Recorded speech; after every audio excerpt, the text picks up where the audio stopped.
Ready for the bombs. I'm ready too. All praises. Hey, let's get started. Let's go to Daniel chapter 11 real quick.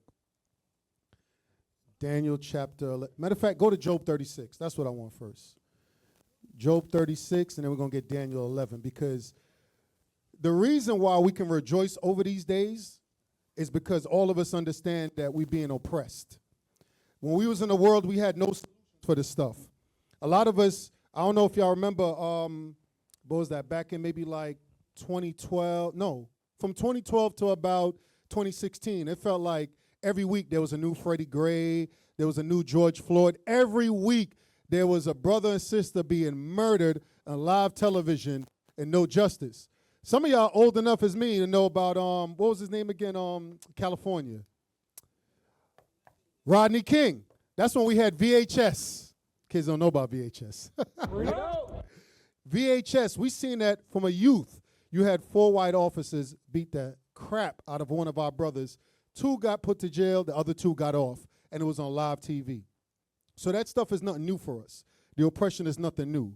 But this is what happens when we can recognize that we are under oppression. Read that real quick. The book of Job, chapter 31, verse 36, verse 1. Come on. Elihu, verse 16. Come on. Even so would he have removed thee. Job 36, verse 15. Job 36, verse 15. Yes, sir. He delivered the poor in his affliction. God said he delivers the poor in his affliction. Remember, when we was in Egypt, what did we do in Egypt? We was getting afflicted. We did what? We cried unto the Lord, right? We cried day and night. He sent the prophet Moses to deliver us. Over and over again in various captivities we've been in, even this very present one that we're in today, he's always sent a prophet to deliver us. Right now, those prophets is Bishop Nathaniel, Bishop Kanai, Bishop Yawasap, and the deacons, giving us spiritual understanding about a book that we've all had growing up but didn't understand what was going on. Read that again. He delivereth the poor in his affliction, and openeth their ears in oppression. He said he knows how to open our ears in the oppression. Most of us, we were going through, whether we was, on the bottom in our life, going through hardship, lost a family, lost of friends, lost of jobs. It was certain things we saw going on in our community that as the brother started teaching, Deuteronomy 28:15, for example, it made sense. It clicked. Because all of us was in the church. We all had the same Bible. Every springtime, you watch Charlton Heston and the 10 Commandments, right? But you never equated that to the Egyptians getting killed and people getting salvation. Instead, we just looked at white people oppressing white people, not realizing they're mocking us by doing those things, by trying to say that they are the Jew, right? Read that again. He delivereth the poor in his affliction, and openeth their ears in oppression. And he says he knows how to open their ears in oppression. That's very key. Get Ecclesiastes 7 and 7 real quick. Ecclesiastes chapter 7 and verse 7. Ecclesiastes chapter 7, verse 7. Come on! All the labor of men is for his mouth. Ecclesiastes 7 and 7. Oh, my goodness. Yeah, Lord of mercy. Stay in the spirit. Surely oppression maketh the wise man mad. So now the Lord said, surely oppression should make a wise man mad. You got some of our brothers and sisters right now that don't have wisdom because they see the oppression and they make excuses. Those of us that do have wisdom, it gives us righteous anger. Or like Deacon brought out, racial anger. That's righteous anger. Remember, when Moses saw his brother getting smitten by the Egyptian, that was what? Righteous anger. He smote that Egyptian. Read that again. Surely oppression maketh a wise man mad, and a gift destroyeth the heart. And the gift that we get from society, crumbs, the Section A, the free housing, the EBT, the credit, all that stuff is supposed to pacify us, and they know it does. That's why they always try to throw black people a bone. They try to give you, what was that, Juneteenth, even though Donald Trump took it back, all praises. Because a lot of us thought we was free with that stuff. Those are the things that destroy our mind from fighting after the goal. Even with the tribe of Judah, you see they was rising up against oppression, but what happened? They got a joke in that movie. They was like, they was going against oppression, and he said, what happened? He said they started giving out government jobs. But ultimately, what happened to a lot of us, we started to assimilate and started to get the crumbs of society thinking that we equal. And what it does is it takes you off of the track or what you should be on, which is what? Rising up against oppression. All right? So from there, I'm going to give you an example. Go to 1 Maccabees chapter 2. 1 Maccabees chapter 2. And this actually goes into the vein of the class, which is destruction. Check. 1 Maccabees chapter 2. Give you an example about oppression. Verse 19.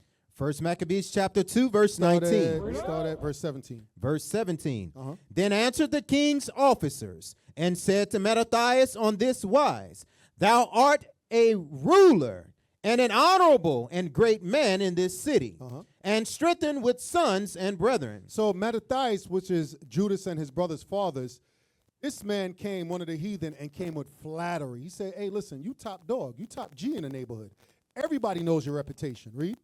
Now therefore come thou first, and fulfill the king's commandments, like as all the heathen have done. So he says, listen, I need you, as a representation of your black people, the Jews, to come down and worship the king like the rest of your brothers been doing. Read.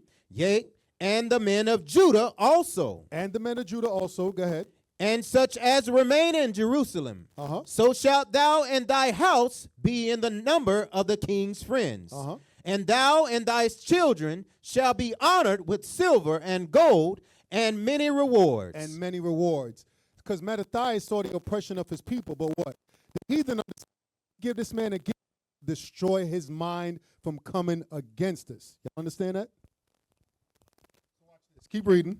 Verse 19. Then Mattathias answered and spake with a loud voice, though all the nations that are under the king's dominion obey him, and fall away every one from the religion of their fathers. Because all nations' religions is trash. I hope y'all understand that. All these nations serve idols. That's why it's easy for a Chinese man to be a Christian. It's easy for an East Indian man to worship white Jesus, because he worships an idol anyway. Read. And give consent to his commandments. Yet will I and my sons and my brethren walk in the covenant of our fathers. Read. God forbid that we should forsake the law and the ordinances. We will not hearken to the king's words to go from our religion, either on the right hand or the left. Right. So he explained to them, we're not forsaking the law and ordinances because that's our religions, that's our rules, that's our way of life. We're not going to forsake that. So you can give us gifts, but when you're a repentant Israelite, guess what you say? You tell them to hell with their gifts, and you prophesy against the oppression. Because what they want us to do is to be quiet. As long as we be quiet, guess what? The Lord cannot confirm our words. That means that the angels can't activate, and we stuck here in this cycle. Now watch this. Go to chapter 3, verse 1. Because these are the same things that he taught his son. 1 Maccabees chapter 3, verse 1. Then his son Judas, called Maccabeus, rose up in his stead. So now his son, which is his avenger, rose up in his stead, right? Judas Maccabeus, who knows what that name means? What does that name mean? Judas Maccabeus, anybody? You can call it out. I know you know. Come on, Jew. What does it mean? Judas Maccabeus. He was the hammer. He was the hammer, bruh. That's a mighty tribe of Levi. We ain't got no Levites in here? Lord have mercy. We need to get some Levites in the building. So Judas Maccabeus, which was the hammer, that was the hammer of Israel. Read. And all his brethren helped him, and so did all they that held with his father. And they fought with cheerfulness the battle of Israel. So now what's going on right now is after the oppression happens, right, and we started to rise up against them, obviously Mattathias, he died. Judas took up his stead, meaning being the savior of Israel. And he gathered together his brethren and the rest of the Israelite men that wanted to what? Liberate their people. Read. So he got his people great honor, and put on a breastplate as a giant, and girt his warlike harness about him. And he made battles, and protecting the host with his sword. So he went out there and fought for his people. Same way we go out there today and do what? We fight for the souls of our people. Yeah. Go ahead. In his acts, he was like a lion, and like lions wept, roaring for his prey. So he was compared to a lion, what? Devouring his prey, the way he went after those Edomites, those Greeks. Read. For he pursued the wicked, and sought them out, and burnt up those that vexed his people. So it said he pursued the wicked, and sought them out, and burnt up those that vexed his people. I want to show you something interesting about that, right? Nowadays, are we fighting a physical fight today? No, we're fighting a what? Spiritual fight, right? Go to 2 Corinthians 10, 4 and 5. Because guess what? We pursuing the wicked of our own people and the other nations, right? And we are burning them up. But I want y'all to see what we're using to burn them up with. 2 Corinthians 10, 4 and 5. 2 Corinthians chapter 10, verse 4. Uh-huh. For the weapons of our warfare are not carnal, but mighty through God. Through who? Through God. Through God. You got to really look at something. You read Revelations 2 and 9, right? Edomite would start twisting up their face and getting frustrated because they realize what that means. If Christ is black, that means his behind is going into slavery when Christ returns. They put it together. These things offend the nations. We'll go out there and we'll teach, thou shalt not commit adultery. It offends our brothers and sisters in the world because they know they're guilty of these things. Read. To the pulling down of the strongholds. And that's what the word does. It pulls down strongholds. Christmas, Bible proves it's a lie. Thanksgiving proves it's a lie. Heck, tomorrow's supposed to be wicked Valentine's Day. Guess what the Bible gonna prove? That's a lie, and it produces nothing but whoredom. Read. Casting down imaginations and every high thing that exalted itself against the knowledge of God. I got a question. What's the main thing that exalts itself above God? It ain't that deep. Who or what is the main thing that exalts themselves above God?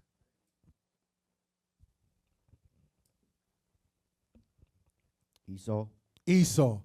He makes himself look like God. He says the angels is white.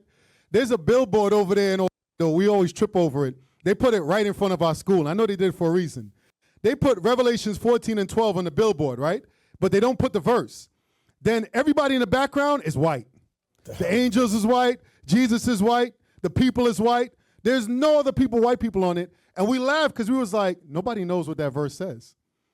Revelation 14 said you got to keep the commandments in the faith of Christ. So we was like, why would you not put the verse up there? That's deception.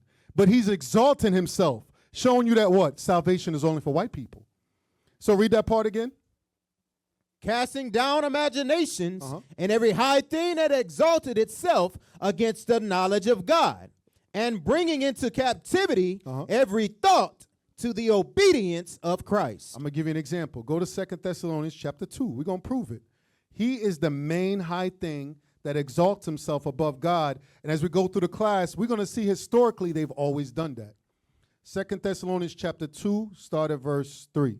2 Thessalonians chapter 2, verse 3. So we're going here to show you what is the main thing that exalts himself or itself above the true God. Go ahead. Let no man deceive you by any means, for that day shall not come except there come a falling away first, and that man of sin be revealed, the son of perdition. Because those Edomite people, y'all gotta understand something. God said they're the sons of what? Destruction. Anywhere they go, what comes behind them? Death and hell, destruction and captivity. But God said through Paul, he has to be revealed, right? Read. Who opposeth and exalted himself above all that is called God. So he's, that man, that son of perdition, that sinful man, he's going to always oppose and exalt himself above all that is called God. Notice, Edomites will never say Christ is Chinese, he's Filipino, it's always got to be white. Even what was that newswoman? She was like, everybody knows Jesus is white. She's like, Santa Claus is white, so Jesus is white. Like it's just common knowledge or something with no proof. Read. Or that is worshipped, so that he as God sitteth in the temple of God, showing himself that he is God. The number one person that does that is the Pope. They'll have, what they call them, archdioceses and the rest of that crap be black people. You ain't going to see no black Pope. And if they do it, it's to seduce our people. They give you a black president. Good luck trying to get a black Pope, though. Read. Verse 5. Remember ye not that when I was yet with you, I told you these things? And now ye know what withholdeth, that he might be revealed in his time. In his time, come on. For the mystery of iniquity doth already work. Only he who now letteth will let, until he be taken out of the way. So verse 7, the Lord is telling us to Paul, listen, the Lord is allowing it until his time is up. Then he's going to remove him out of the way. Read. And then shall that wicked be revealed, Then he's going to be revealed, but how? whom the Lord shall consume with the spirit of his mouth, and shall destroy with the brightness of his coming. So it said this man of sin is going to get revealed through the Bible. That's the Lord's mouth. And as we teach this Bible, that white man is going to start getting queasy. It's going to start getting hot and uncomfortable. They're going to start turning pink, like somebody turn on the heat. It's going to feel like a sauna for them. And that's literally what happens. I'm telling you, we'll be at camp, and we don't even say nothing to them. We'll teach Christ is black, and you just see on their face like, yeah, I need to go. So it said the Lord is gonna consume with the spirit of his mouth, right? Jeremiah 5:14. Let's see what happens when we speak the words of God. Jeremiah 5:14. Jeremiah chapter 5, verse 14. Wherefore thus saith the Lord God of hosts, because ye speak these words. Because ye speak what? These words. Because we speak these words in the Bible, not our words. That's why I notice Edomites, when they want to debate the Bible, there's never a Bible open. Look at these black Hebrew Israelites. When they go on these talk shows and they deal with Esau, there's no Bible. They may have a phone, they quote verses. They're not allowed to bring the Bible. Read that again. Because ye speak this word. Because you speak the word of God. Come on. Behold, I will make my words in thy mouth fire. He gonna make it what? Fire. Fire. Read. And this people wood. And those people, not only our people, but the nation's gonna be wood. Read. And it shall devour them. And it shall. It don't say maybe. It said it shall devour them. I'm gonna give you a prime example. Right now, get 2 Ezra 13. Right now, right? As far as they're concerned, it's our words. They looking at us like ain't no power, right? But the same way we speak these words and it tears down doctrines and it burns up our people's soul in sin and burns up the nation, when Christ returns and speak those words, it's going to literally burn they behind. 2 Ezra 13 and 4. 2 Ezra chapter 13, verse 4. And whensoever the voice went out of his mouth. Whensoever what? The voice went out of his mouth. So this is when Christ returns. When the voice comes out of his mouth, read. All they burned that heard his voice. All they did what? They burned that heard his voice. They burned literally as they heard his voice. Read. Like as the earth faileth when it feeleth the fire. When it feeleth the fire. So right now they might get uncomfortable. They itching and twitching. When that black Messiah come back and he says, thou shalt not kill. Boom. It's over. Disintegrated. Go back to 1 Maccabees chapter 3, verse 6. 1 Maccabees chapter 3, verse 5. I'm sorry, verse 5 again. 1 Maccabees chapter 3 and verse 5. Come on. For he pursueth the wicked and sought them out and burnt up those that vexed his people. And he burnt up those that vexed his people. Now, that time, he literally was burning their behind up.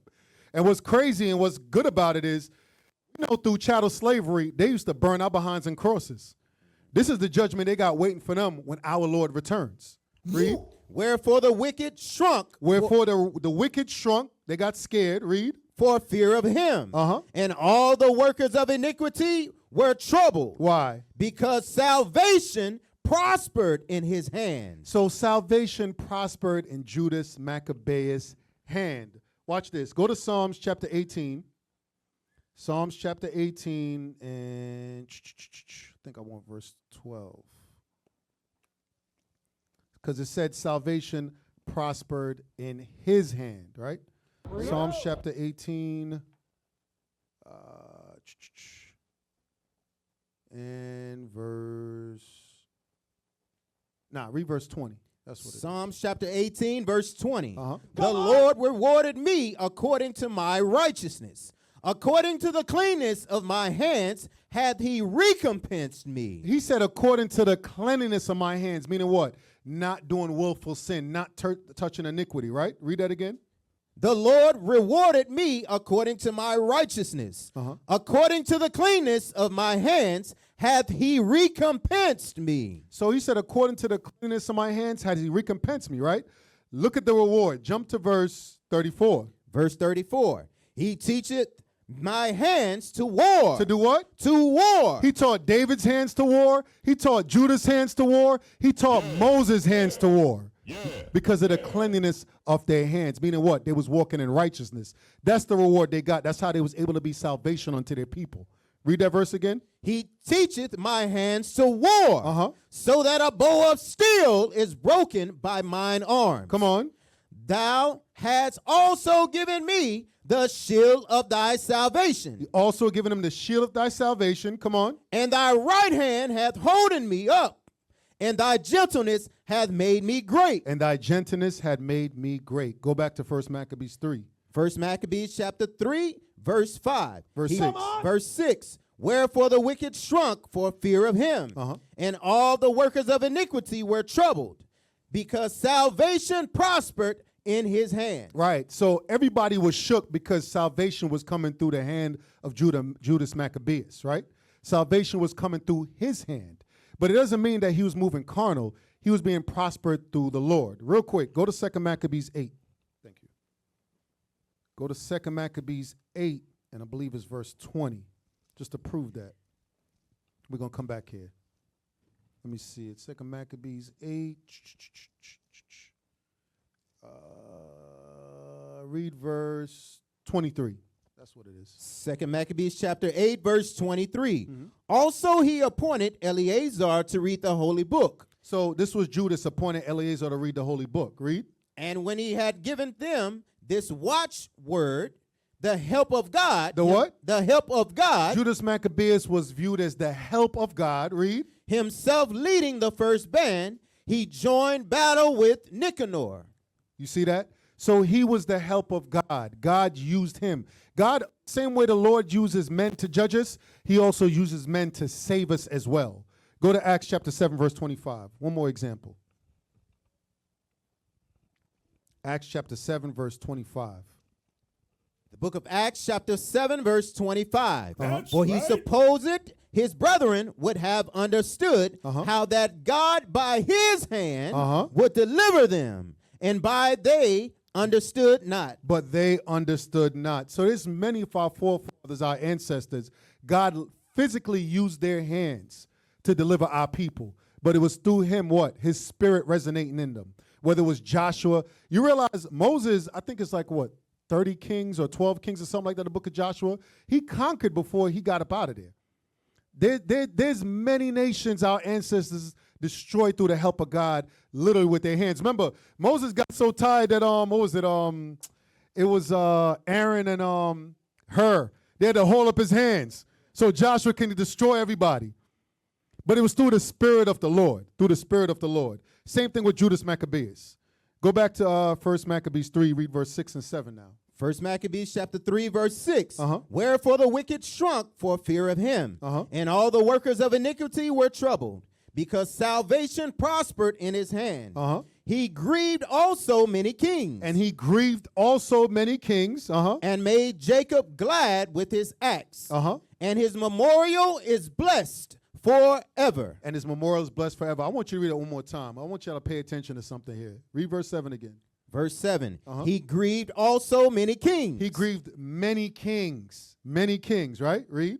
And made Jacob glad. And made what? Glad with his axe. I thought you're not supposed to be happy at seeing your enemy fall. Glad with his axe. That made our people glad to see the destruction of our enemies. Real quick, go to Psalms 135. Go to Psalms 135. I want verse 1, then you're going to jump to verse 10. Psalms 135, verse 1. Praise ye the Lord. Do what? Praise ye the Lord. We got to praise the Lord for this thing. Read. Praise ye the name of the Lord. Praise him, O ye servants of the Lord. So he said, we as servants of the Lord are supposed to praise him. But for what? Jump to verse 10. Verse 10. Who smote great nations. He did what? Who smote great nations. We praise the Lord for smiting great nations. We praise him for destroying Pharaoh and the Egyptians. We praise him for destroying the kings when he's coming to the promised land. And guess what? We're going to praise him for destroying Donald Trump in these last days. Read. And slew mighty kings. And he slew mighty kings. Come on. Sihon, king of the Amorites. He slew him through Moses. Come on. And Og, king of Bashan. Come on. And all the kingdoms of Canaan. And all the kingdoms of Canaan. Read. And gave their land for an heritage, and heritage unto Israel, his people. And heritage unto his people. So he smite these mighty kings, and guess what? We inherit the land because the world was made for our sakes. Go to Psalms 110 and verse 5. Because he said, Jacob, we praise the fact that the Lord judged these wicked kings. Psalms chapter 110, verse 5. Uh-huh. The Lord at thy right hand shall strike through kings in the day of his wrath. So it said, the Lord at his right hand shall strike through kings in the day of his wrath. Read. He shall judge among the heathen. Uh-huh. He shall fill the places with the dead bodies. With the what? With the dead bodies. With the dead bodies. Come on. He shall wound the heads over many countries. Notice, it keeps saying prophetically, he shall. He shall. Go to Daniel 7 and 9. Go to Daniel chapter 7, verse 9. He's going to do it all over again. You know what kind of joy we're going to be having? Imagine you got off of work. Edomite probably cursed you out. Sky crack, you see a black angel with black legions coming behind him. You got a white man. Hey, I pray there's a white man close by me. You don't understand. I just want to see, I just want to look like, hey, you see that? No, keep looking. I just want to see the look on his face and just cherish it. He probably going to be looking like crying and everything. I'm like, no. Where you going? No. Come. Right. Ain't time to cry. It's rejoice. You said to rejoice. What they said in Christian church, this is the day. Yeah, we going to rejoice and be glad. Don't go nowhere, Mr. White Man. I got this joke. I'll be like, I want some white, what do you call it, white cheddar popcorn, and just sit there like, you just look at his face. It's like watching a movie. You know what kind of soothing that is to your soul? Then you got all your family members probably trying to call you like, you was right. Yeah, hey, look, I got to go. There's a chariot over there waiting for me. I'll see you later, all right? Read that. Daniel 7 and 9. Daniel chapter 7, verse 9. Uh-huh. I beheld till the thrones were cast down. So interestingly enough, Asaph had these prophecies, right? Judas said the same thing, and Daniel is saying what? I beheld till the thrones were cast down. He got the vision of the end times to come when all these dominions are cast down, read. And the Ancient of Days did sit. And the Father is sitting upon his throne, read. Whose garment was white as snow. Uh-huh. And the hair of his head like the pure wool. Like the pure wool, come on. His throne was like a fiery flame. Uh-huh. And his wheels as burning fire. And his chariot is like a burning fire. So even the prophet Daniel said in the future, the thrones are going to be cast down and destroyed. Go back to 1 Maccabees chapter 3. 1 Maccabees chapter 3. Verse 7 again. Verse 7. He grieved also many kings. He grieved also many kings in the past and in the future to come. Come on. And made Jacob glad with his acts. And those things supposed to rejoice our spirit. Read. And his memorial is blessed forever. And his memorial is blessed forever. Come on. Moreover, he went through the cities of Judah, destroying the ungodly out of them, and turning away wrath from Israel. Because when we go out there and teach our people God's commandments, we literally appease the wrath of the Lord. Because if they don't repent, guess what's going to happen? Destruction upon them, but you now save your soul. Read. Yeah. So that he was renowned unto the utmost part of the earth. And he received unto him such as were ready to perish. That's heavy. So those of us that had the mind ready to die. You know what's funny when I read that? Biggie got an album, Ready to Die. Guess what? You got to be ready to die for the Lord. Read that verse again. So that he yeah, see? Put chills in your spirit. Read. Yeah. So that he was renowned unto the utmost part of the earth. To the utmost part of the earth, because we're talking about Judah Maccabees today. Whether in America, in Germany, wherever we repented across this earth, his name is still ringing bells. Read. And he received unto him such as were ready to perish. And he received unto him those Jews that was ready to die for their people. They had the same spirit of Christ. They loved their people so much they was ready to lay down their life. Real quick, go to Matthew chapter 10. Go to Matthew chapter 10, verse 32. It's the same thing Christ told us. Matthew chapter 10, verse 32. Come on. Whosoever therefore shall confess me before men, him will I confess also before my Father, which is in heaven. You'll read that and think it's light, but when we doing that, confessing him before men, we confessing it in front of men that want to kill us, persecute us, destroy us, torture us. Understand something. They put a gun to our head. We're supposed to be looking up at them and just start reciting commandments on their behind. Yeah. Y'all understand that? That's exactly what we're supposed to do, because we understand you're punching my ticket to the kingdom. As far as I'm concerned, when my lights go out and they come back on, it's me putting judgment in your behind. That's how you got to view it. You know how you go to sleep and you wake up and it felt like 5 minutes? You're supposed to fall asleep on that death and wake up like, bring it in that new body, bringing judgment in your behind. You understand that? Read that again. But whosoever therefore shall confess me before men, Even though you're persecuted, read. him will I confess also before my Father, which is in heaven. Come on. But whosoever shall deny me before men, But you get scared and you no longer want to prophesy and profess your faith. Read. him will I also deny before my Father, which is in heaven. Christ's going to be like, I never knew you. Read. Think not that I am come to send peace on earth. Meaning what? All nations come together. Read. I came not to send peace, but a sword. Because he came to divide us from this wicked race. Read. For I am come to set a man at variance against his father. You know why it says against your father? Because one of y'all going to believe and one not. Read. And the daughter against her mother. And the daughter-in-law against her mother-in-law. Read. And a man's foes shall be they of his own household. Because remember, he said he called, what's that, one of, I think it was one of a house and two of a city.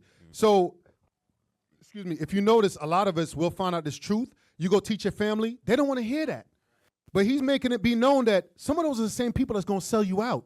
Some of those are the same people that's going to say, Donald Trump, he an Israelite, he down the road. They're going to do it because they want this kingdom to survive, because they have no hope, and they will sell you out. We got many examples of that. Jason, on the time of the Greeks, sold out his own people. Same thing is going to happen today. But despite all that has happened, you got to stand 10 toes down for the Lord, ready to perish. Read. He that loveth father or mother more than me is not worthy of me. And he that loveth son or daughter more than me is not worthy of me. Come on. And he that taketh not his cross. His what? His cross. He that is not ready to perish, read. And followeth after me is not worthy of me. You ain't worthy to get the reward of the kingdom. Go back to 1 Maccabees 3 and 9. It's the same Judas was saying to us. 1 Maccabees chapter 3 verse 9. So that he was renowned unto the utmost part of the earth. And he receiveth unto him such as were ready to perish. They was ready to take their cross and die for the cause. Yeah. That's something that we got to meditate on day and night. I'm going to tell you something. When we meditate on that, that takes the place of all foolishness we be dealing with. Because everybody deals with stuff. You know what I'm saying? Everybody deals with covetousness, anger, hatred, all of that. But if you can keep your mind meditating on, listen, I got to be ready to die for the Lord. That takes the place. You start looking at some of this stuff like, I'm not arguing over foolishness like this. You understand that? I'm not getting into petty argument. The world's coming to an end, and I'm going to argue over whether you ate the biggest piece of chicken or some foolishness. Come on. It puts things into perspective. Our spirit got to be ready to die. So now, it said Judas Maccabeus, his renown went to the utmost part of the earth, right? And he gathered together the Israelites that was ready for their people, right? Watch this. Jump down to verse 27. Now, let's see how that made Antiochus Epiphanes, Antiochus the fourth field. 1 Maccabees chapter 3 verse 27. Now when King Antiochus heard these things, he was full of indignation. He was mad because when black people come together in righteousness, the white man gets mad. It's the same thing with the FBI. He got mad at black unity. The Panthers is over here feeding their people, protecting their people, not bother nobody. It angers Esau. It's the same thing will happen today. Remember, see what they did with France. We were coming together, not bother nobody. We actually benefit in the community because we're teaching what? Don't kill, don't steal. The police love that. You know how many times we come against law enforcement, they're like, hey, could you go teach around the corner over there? Because that makes sure that their job is safe, they can get home to their family. But when the higher up see this, they understand, wait a second, y'all unifying as black people? That's a detriment to my kingdom because I got to be above you. Read that again. Now when King Antiochus heard these things. So this is Antiochus, Antiochus the fourth, right? Epiphanes. Come on. He was full of indignation. He was mad. Wherefore he sent and gathered together all the forces of his realm, even a very strong army. So now he started what? Mustering the battle, the armies against us. It kind of sounds like Donald Trump getting ICE and all these military against us. When he had that meeting to his, the generals talking about, we got to use Chicago as a training ground. Read. What? He opened also his treasure and gave his soldiers pay for a year, commanding them to be ready whensoever he should need them. When Donald Trump did the same thing, he told them, those military, I'm going to give you an extra $2,000 a month. Read. Nevertheless, when he saw that the money of his treasures failed, and that the tributes in the country were small, because of the dissension and plague which he had brought upon the land in taking away the laws which had been of old time. So see what started happening just like today? Don't we have plagues on the earth popping off? Yeah. We just went through a whole COVID where this government was shut down for almost 2 years. You still got other plagues going on, but they're trying to make you feel like we can live and survive through them. No, they're not. They're dying. And it's worldwide. So the same way he coming against us to oppress us, God started sending plagues for amendments upon the earth. Read. He feared that he should not be able to bear the charges any longer. Come on. Nor to have such gifts to give so liberally as he did before. For he had abode above the kings that were before him. So remember, Antiochus Epiphanes, meaning Antiochus IV, he was of the Seleucid dynasty. What this verse is telling you is he excelled above his predecessors. All the predecessors that came before him, he was his mighty host. He was conquering even more than they did. Read. Wherefore, being greatly perplexed in his mind, he determined to go into Persia, there to take the tributes of the countries and to gather much money. Right, because you got to keep feeding this military. Just like today, let them not be able to feed ICE and the rest of them and see what's going to happen. If you go on some of the ICE websites, they're getting them dudes, I think it's starting off like 55 grand or 60 grand, something crazy with no experience to go lock up their own people. But let that money start dropping down. You've already militarized and weaponized them and their civilians. What you think they're going to do? They're going to turn against this same country.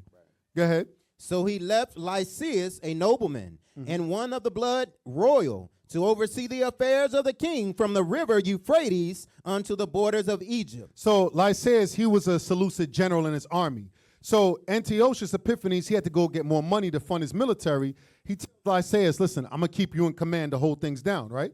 Read. And to bring up his son Antiochus until he came again. That's Antiochus the fifth. He's also called Eupator. So he wants him to train up his son to take over while he goes and gets the money to come feed back his military. Go ahead. Moreover, he delivered unto him the half of his forces and the elephants, and gave him charge of all things that he would have done, as also concerning them that dwelt in Judah and Jerusalem. Go ahead. To wit, that he should send an army against them. So he's commanding Lysias, I need you to send an army against them, because Judas Maccabeus is getting the people to unite. Go ahead. To destroy and root out the strength of Israel. Because Judas at that time was what? The strength of Israel. We need to root him out, and we need to jack up this temple again. Read. And the remnant of Jerusalem. And to take away their memorial from that place. And to take away a memorial from that place. Meaning what? He wants to cut their name off. The same thing that they're doing today to our people. They want to cut off that remembrance. Go ahead. And that he should place strangers in all their quarters and divide their land by lot. You see how Esau always have a mind to want to destroy our land and take it over? That's why you see, it's no surprise. Look who's living in the land today. Gentiles, the heathens, Amalek. Go ahead. So the king took the half of the forces that remained and departed from Antioch, his royal city, the 147th year. So that was the 147th year. Go ahead. And having passed the river Euphrates, he went through the high countries. So that was the 147th year, right? Now watch this. You read about him destroying the temple, which we know Judas took back over, right? But this happened in the 147th year, right? So now I want you to, we're going to kind of backtrack a little bit, because when you read First Maccabees, it's an abbreviation. It's similar to when you read like First Kings. When you read Kings, it's a summarization. That's what I meant to say. It's a summarization. Chronicles goes into more details. Second Maccabees does the same thing. It goes into more details about what took place in First Maccabees. So I want us to go back to prior to what he did before this. Go to Second Maccabees 5:1. Second Maccabees chapter 5, verse 1. So, come on. That'll kind of correlate to First Maccabees 1, to when he went to destroy Egypt and then he came against us, right? Second Maccabees chapter 5 and verse 1. Second Maccabees chapter 5, verse 1. Uh-huh. About the same time Antiochus prepared his second voyage into Egypt. And then it happened that through all the city, for the space almost of 40 days, there were seen horsemen running in the air. Just verse 1. Read verse 1 again. Verse 1. About the same time Antiochus prepared his second voyage into Egypt. His second voyage into Egypt. Jump down to verse 21. So what we read in detail is that second voyage into Egypt, which parallels with First Maccabees chapter 1, when he went the second time to conquer Egypt. Remember, Egypt was being ruled by who? What generals left over Egypt? Who remembers? What general? Ptolemy, he was one of those four notable generals. He was left over that realm. After Alexander the Greek, they basically played Game of Thrones with each other, conquering each other. All right? So now, this is his second voyage into Egypt. Look what he decides to do. Verse 21. Uh-huh. So when Antiochus had carried out of the temple 1,800 talents. He decided, I'm going to make a pit stop between Jerusalem. Because remember, in order for him to get to Egypt, who he got to pass by? Our land of Israel, right? Go ahead. He departed in all haste unto Antiochia. Read that again. Wow. He departed in all haste unto Antiochia, weaning in his pride to make the land navigable and the sea passable by foot. Such was the haughtiness of his mind. So when he went and took over our sanctuary, took all the vessels out of it, right? And took all the wealth out of our out of our temple, he decided, you know what, I'm taking this stuff to my home, and it says, weaning in his pride to make the land navigable and the sea passable by foot. You know what's heavy about that? The white man did the same thing in the Middle East. It's called the Suez Canal. But that was the Greeks' mindset back then. But somehow the white man did it today.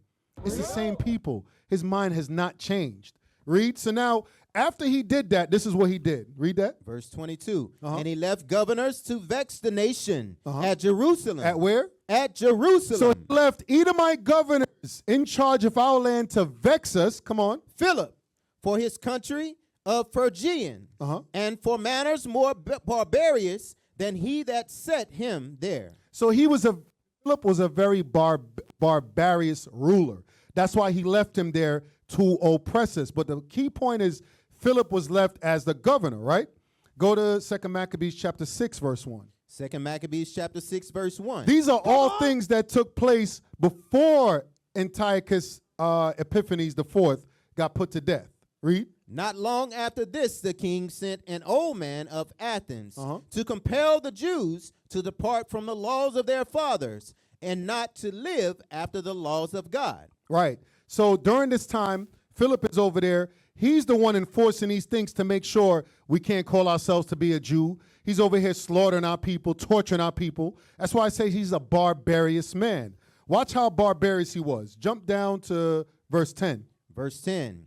For there were two women brought who had circumcised their children, whom when they had openly led round about the city, the babes hanging at their breasts. So took our sisters with their sons and daughters hanging off the tit, led them around the cities, right? Go ahead. They cast them down headlong from the wall. And others that had run together into cave nearby to keep the Sabbath day secretly. Some of us was trying to keep the Sabbath day secretly. Come on. Being discovered to Philip. To who? To Philip. Come on. Were all burnt together. What did he do to us? Burnt together. So burning us at the cross, that's nothing new. White man been doing that. He burnt our women alive with those children. He burnt our brothers and sisters that was trying to do what? Keep the Sabbath day, keep the covenant of God. Go ahead. Because they made a conscience to help themselves for the honor of the most sacred day. So that's why he said he left Philip a barbarous man, right? Go to 2 Maccabees chapter 8, verse 1. These are all things that took place at the time of Antiochus IV in that 147th year.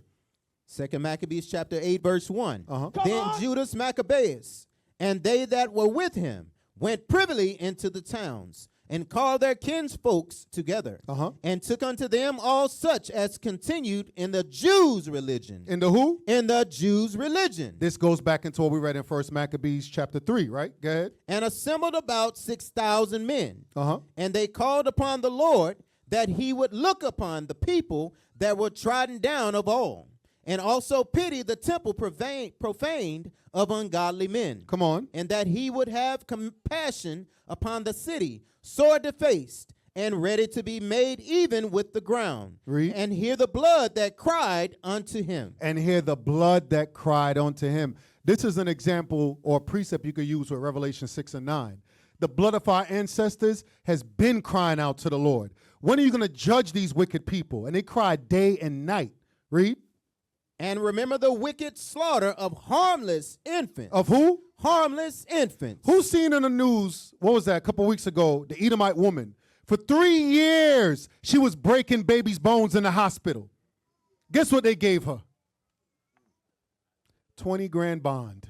She's walking around free. For 3 years, infants, she was breaking their bones. And you going to tell me turn the other cheek? Bruh. That's why Psalm said what? Dash their heads in pieces against the stones. I'm going to tell you something. What was the other one, Margaret Singer? I said something to my kids on the ride here. Margaret Singer, you know how God said he meditates terror, right? You can't just destroy them that easily. Margaret Singer should be hung upside down. She instituted abortion and Planned Parenthood amongst our community, right? She needs to be hung upside down. And they need to drip hot lava where the sun don't shine repeatedly. Yeah. Repeat, nice and slow. Nice and slow. That's justice. And you know the greatness about that? The kingdom to come, is there going to be death? You say yes? I don't think you understand my question. The kingdom to come, is there going to be permanent death? Let me say it like that. No. They're going to seek death, and where's it going to be at? So when that torture happens, there's no that's it and they're dead. That's what Bishop Yahweh said. That's therapeutic. That's therapy. Yeah. Drop hot lava down there. Now we're going to call it a hot box. For all the payback on my ancestors. I need every last sister she affected to just come and drop the lava. Drop the lava. And as they drop the lava, praise be the Lord. Oh, man, I'm telling you. That's why and look, the Lord said he meditates terror. So I'm thinking that he got something way more better in tune for them. Way more better. You can't even fathom the justice that's coming. Go ahead. Where was we at? Read that again. Verse 4. 2 Maccabees chapter 8, verse 4. And remember the wicked slaughter of harmless infants. He said, remember, Lord, the wicked slaughter of the harmless infants. Read. And the blasphemies committed against his name. And all the blasphemy, that covers so much. Us being blasphemed, his image being blasphemed. Matter of fact, hold that. Get I've been waiting to pull this precept. Get Psalm 73:17. Bring it out. Come on. Bring it out. All praises. I need a pencil. I got to write that down. Psalm 73, verse 17. Psalm chapter 73, verse 17. Until I went into the sanctuary of God, then understood I their end. That's what I want. Nah, that's not it. I want the image. Read that again, though. Verse 20. Read that and then jump to verse 20. Verse 17. Until I went into the sanctuary of God. You know what's heavy? That means in the Christian church, it's not the sanctuary of God. You didn't know none of this stuff in no Christian church. So until you repented and came in the truth, read. Then understood I their end. Then you understood their end that we're reading about. Come on. Verse 20. As a dream when one awaketh. So, O Lord, when thou awaketh, thou shalt despise their image. He's going to despise their image. The Lord going to come down and see white Jesus and break all of that up, bro. Come on. All of that is going to get destroyed, just like he did to Egypt. Go back to 2 Maccabees 8, read verse 4 again. 2 Maccabees chapter 8, verse 4. Come on. And remember the wicked slaughter of harmless infants. Judas Maccabeus prayed, he said, Lord, remember how they destroyed our children. Read. And the blasphemies committed against his name. Remember the blasphemy of them that say they are Jews and are not. Read. And that he would shew his hatred against the wicked. Wait a second. I thought you're not supposed to hate. Read that part again. And that he would show his hatred against the wicked. He's supposed to show his hatred against the wicked. Yeah. He said you're supposed to. Remember David said, don't I hate them vehemently? Read. Verse 5. Verse 5. Uh-huh. Now when Maccabeus had his company about him, he could not be withstood by the heathen. Uh-huh. For the wrath of the Lord was turned into mercy. You see that? Lord answered that prayer and he said, I'm going to give you mercy because I'm going to use your hand to destroy the heathen at that time. Read. Therefore he came at unawares and burned up towns and cities and got into his hands with most commodious places. Come on. And overcame and put to flight no small number of his enemies. It said no small numbers. He had them running scared. Mind you, he only had 6,000 people, and he went against military might, and put them to flight. That's Read. right. But specially took he advantage of the night for such privy attempts, insomuch that the bruit of his manliness was spread everywhere. His reputation spread everywhere. Read. So when Philip saw that this man increased by little and little, That's the same Philip that's what? Barbarius, that was slewing our kids. Come on. and that things prospered with him still more and more, he wrote unto Ptolemaeus, the governor of Cilicia and Phoenice, to yield more aid to the king's affairs. Bro, we was jacking him up. Philip over here crying, told me I need more help. But you got a whole army and we destroying them through the Spirit of the Lord. Come on. Then forthwith choosing Nicanor. Hold on, wait a second. Who did Philip choose? Nicanor. That's why I wanted to come here. When we get into destruction in Nicanor, it's not the first time that he came after us. Under Antiochus Epiphanes, he came after us the first time, but look what's going to happen to him. Read. The son of Patroclus, one of his special friends. He sent him with no fewer than 20,000 of all nations Of under who? him. 20,000 of all nations. Of all nations. So, you know, Elon be talking, no, it wasn't me, it was the white man, the white. No. All of y'all was Confederate to come against us. Read. To root out the whole generation of the Jews. You know what that's called? One word. What's that called? One word. No. When you're trying to root out a whole race, what are you trying to do? Genocide. Now, here's what's crazy. Don't we read in Esther that Haman and Edomite tried to do the same thing? Come on. It's funny how today's destruction in Nicanor and the next 2 days is what? Purim. Read. And with him he joined also Gorgias. a captain, who in matters of war had great experience. So now Philip decides, I got to send Nicanor after us, right? Again, this is under Antiochus Epiphanes or Antiochus IV. We haven't reached what Nicanor did to us with the temple yet. But I want y'all to see historically, in that 147th year, there was a lot of stuff popping off from that year to the 150th year, right? Now watch this. That was what? Verse 9, right? 9, yes, sir. Jump down to verse 21.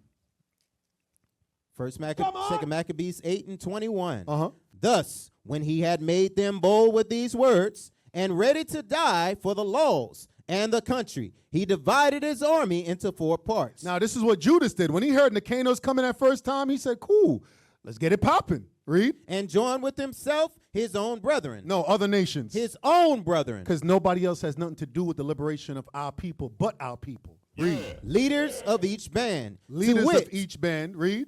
To wit, Simon and Joseph and Jonathan, giving each one 1,500 men. Giving each one 1,500 men.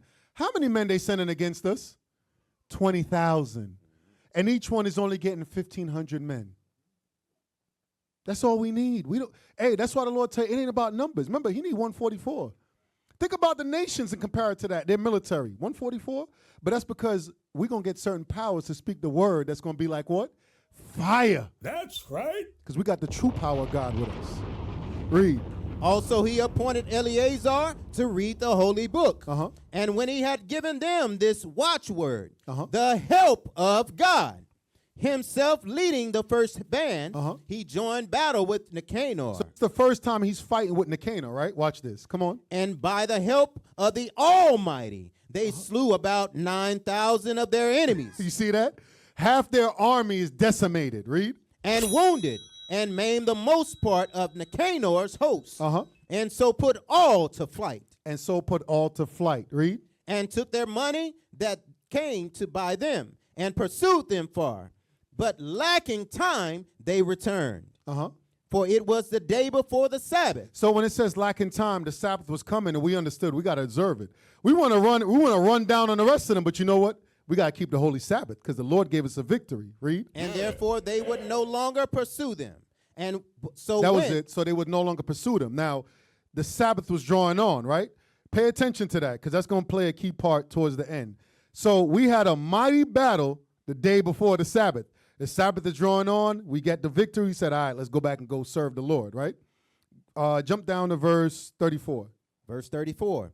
As for that most ungracious Nicanor, Because remember, his host fled. Him too. Come on. who had brought 1,000 merchants to buy the Jews, he was through the help of the Lord brought down by them.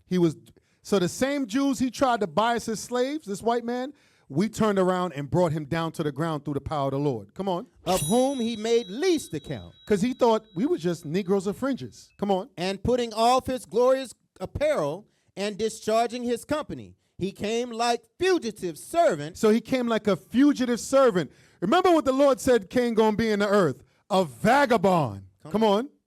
Through the midland unto Antioch, having very great dishonor, for that his host was destroyed. Because his host was destroyed. His host was destroyed. Now, real quick, go to 1 Maccabees chapter 6 and verse 12. Now, I want y'all to keep this in mind. We're reading about events that happened in the 147th year, right? Now, remember, in the 148th year, that's when Judas reclaims the temple and what we now know as what? What feast day that we celebrate in the winter? Dedication. Feast of Dedication. So remember, in the 140th year, Judas, he gets the victory and cleans up the temple. He puts up a new altar and all the holy vessels, right? So now we're going to fast forward to year 149. Go to 1 Maccabees 6 and 12. 1 Maccabees chapter 6, verse 12. But I wanted y'all to see, prior to Antiochus Epiphanes dying, he sent Nicanor after us already. Nicanor took a big L, right? 1 Maccabees 6 and 12. But now I remember the evils that I did at Jerusalem. So 1 Maccabees 6 and 12, that'll line up with like 2 Maccabees 10. He's remembering all the evil, because remember, he tortured men's bowels. The Lord jacked up his bowels. He's ready to die, right? Read that again. But now I remember the evils that I did at Jerusalem, and that I took all the vessels of gold and silver that were therein, and sent to destroy the inhabitants of Judea without a cause. So we just read in 2 Maccabees 8. Come on. I perceive, therefore, that for this cause these troubles are come upon me. So now he even on that deathbed, you know what? There is a God. That's why I'm getting jacked up, right? Come on. And behold, I perished through great grief in a strange land. All praises. Read. Then called he for Philip. For who? For Philip. Philip, that same barbarous governor. Come on. One of his friends, whom he made ruler over all his realm. And gave him the crown and his robe and his signet. And the signet, because the signet is what he would use to make sure laws get confirmed, right? Go ahead. To the end he should bring up his son Antiochus. Antiochus, so this is Eupator, Antiochus the fifth. Come on. And nourish him up for the kingdom. So basically he tells Philip on his deathbed, listen, I need you to bring up my son and get him ready to rule. Go ahead. So King Antiochus died there in 149th year. The 100 and what? 40 and 9th year. So this is year 149, because remember, year 148, we got the victory, cleaned up the temple, Feast of Dedication, right? Go ahead. Now when Lysias knew. Say again, sir. Now when Lysias knew. Now when Lysias knew that the king was dead, he set up Antiochus his son. That's Eupator. Whom he had brought up, being young, to reign in his stead. And his name he called Eupator. And his name he called Eupator. Now we're going to fast forward to see what happened during his time, right? Go to 1 Maccabees chapter 7 and verse 1. Because Eupator didn't rule that long, which we're about to read right now. 1 Maccabees chapter 7 verse 1. In the 150th year. So now we up to what year? 151. So Eupator, he's ruling from 149 to 151, right? Go ahead. Demetrius, the son of Seleucus, departed from Rome, and came up with few men unto a city of the sea coast, and reigned there. So now Demetrius, he's also from the Seleucid dynasty. I believe he's either the brother of Antiochus IV, or I believe that's the brother, or the cousin to Antiochus V. Either which way, that's their family. So now he comes up, right, out of the same Seleucid dynasty. Read. And as he entered into the palace of his ancestors, so it was that his forces had taken Antiochus and Lysias. So he took Antiochus, which is Eupator, right, Antiochus' son, and Lysias, that general, come on, to bring them unto him. Uh-huh. Wherefore when he knew it, he said, let me not see their faces. Read. So his host slew him. Now when Demetrius was set upon the throne of his kingdom, there came unto him all the wicked and ungodly men of Israel. So now Demetrius, he's playing Game of Thrones. He wants to take over from Eupator. He kills him, kills Lysias, get them out the way. Now he's ruling, right? Go ahead. Having Alchemus, who was desirous to be high priest for their captain. So now you got wicked black pastors that decide, I want the priesthood, I'm going to go join myself with my enemy. And I say it like that for a reason, because it's the same thing today. Go ahead. And they made a covenant with death. Go ahead. And they accused the people to the king, saying, Judas and his brethren have slain all thy friends, and driven us out of our land. Read. Now therefore send some man whom thou trustest, and let him go and see that havoc he hath made among us, and in king's land. And in the king's land, come on. And let him punish them with all them that aid them. Right, so now he comes up, slanders Judas. Oh, this dude is making trouble. It's the same thing when you read, hold that real quick. Go to Isaiah 13 and 2. It's the same thing going to happen today. Isaiah 13 and 2.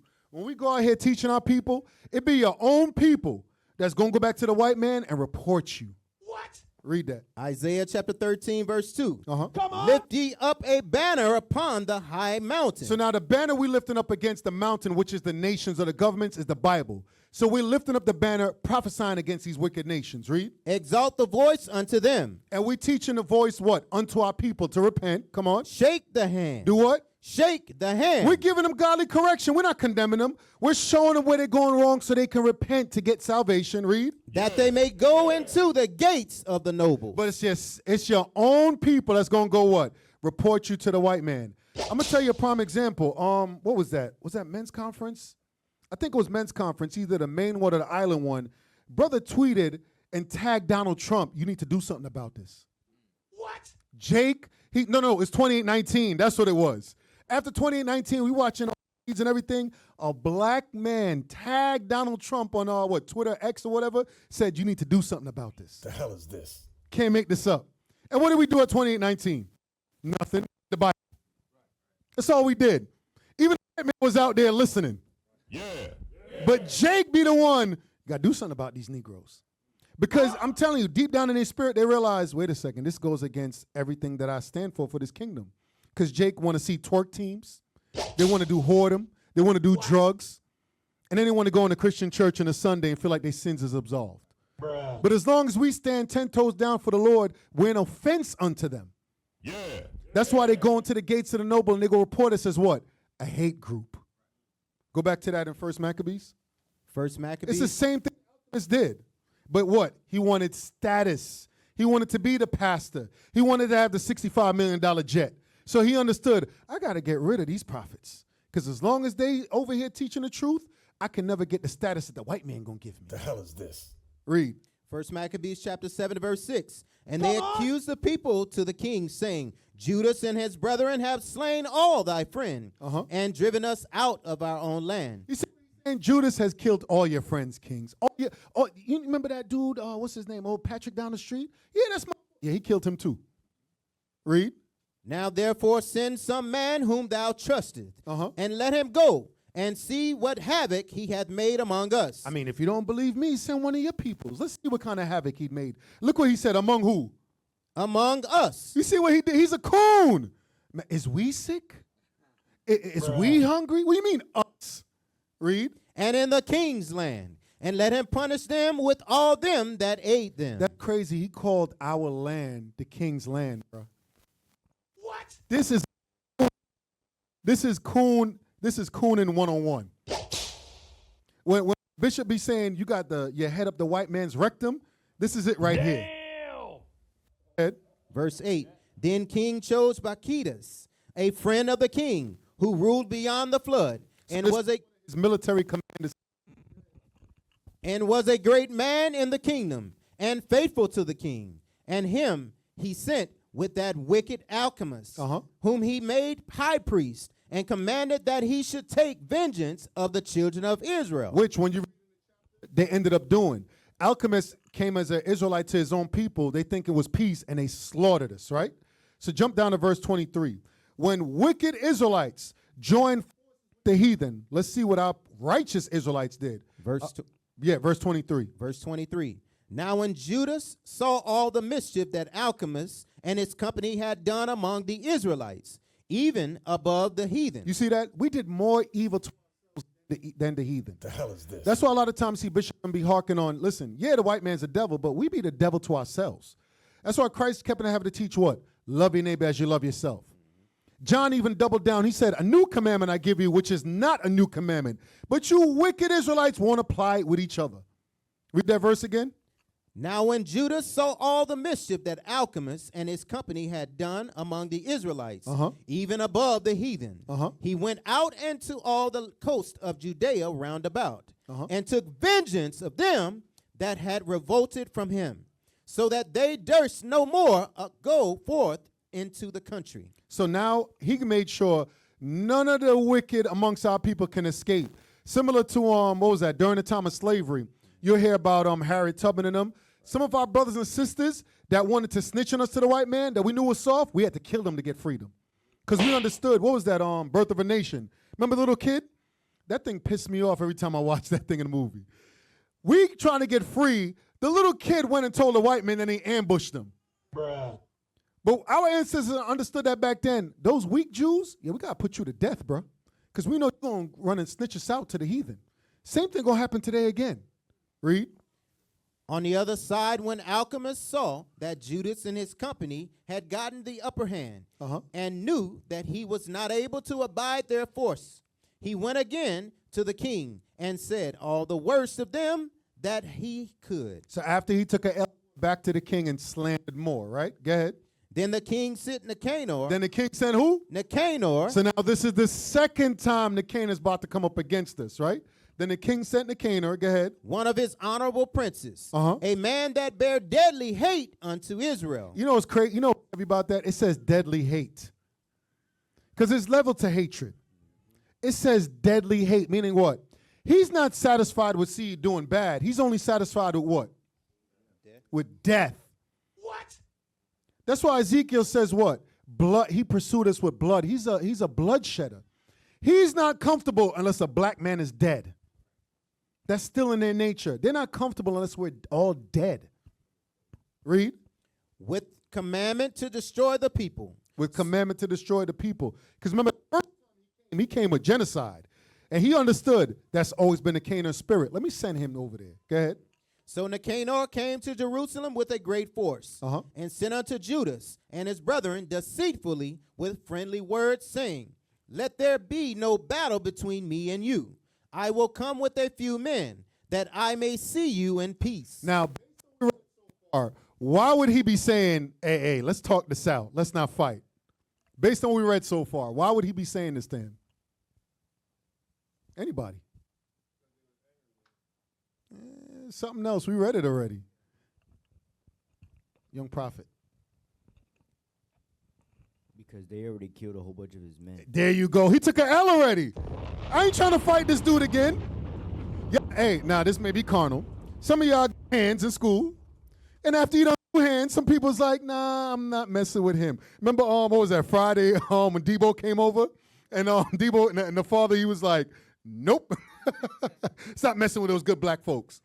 He got a reputation and already took an L. This dude killed half of my forces. I ain't trying to fight this man again, right? Read that verse again, verse 28. Damn, give him this mic. Come on, IT, help us out here. Read verse 28 again. First Maccabees chapter 7, verse 28. Uh-huh. Come on. Let there be no battle between me and you. I will come with a few men, that I may see you in peace. That I may see you in peace. Now, remember what I said earlier. Second Maccabees goes into details about what you'll read here in First Maccabees. So a lot of stuff is being summarized or abbreviated, right? So I want y'all to see some of the details that's happening behind this so-called peace. Go to Second Maccabees chapter 14, verse 18.